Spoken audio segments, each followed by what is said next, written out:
Hi, I'm Greg Richardson, Democratic Party candidate number 9 for the 2007 Island Council elections. Today our topic is going to be very simple: casinos and the stain or scourge they've left on our society. This is a very controversial episode, so I need you to pay very keen attention. I personally have no problem with casinos. I don't gamble. I don't frequent casinos. However, what I'm stating here are primarily compilated from facts that have been, collated from all over the world. So it's not a St. Maarten specific issue. Problem number 1. Why are casinos in St. Maarten?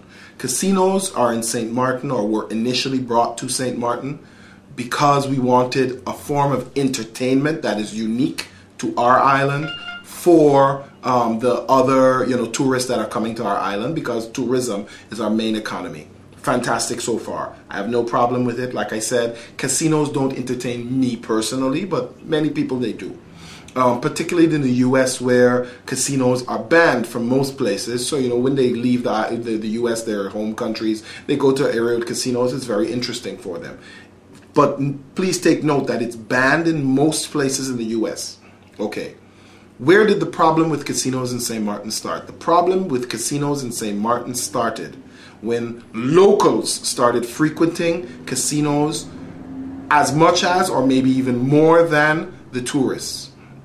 In the very beginning, when casinos were, opened up on St. Maarten by big businesses, whatever have you, there were instituted by government laws and casino controllers to enforce those laws.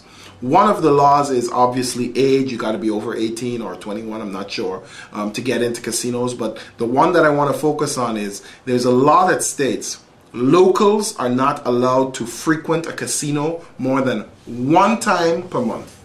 That law was put in place so that the casinos don't become a drain on our local society and our local people who are working hard for their money.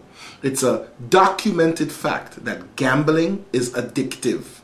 It's just as addictive, if not more so, than cigarettes, many drugs, alcohol. That is a fact. That is not my opinion. You can research this. You can find it out for yourself. This is why we enacted laws years ago, before I was born, that limited the amount of times locals can come to casinos. The idea is a tourist will come, and when he leaves, there is no casinos where he lives, so his it's broken. But in our environment where there are casinos aplenty, you don't want your locals getting lured into that habit of gambling over and over and over again.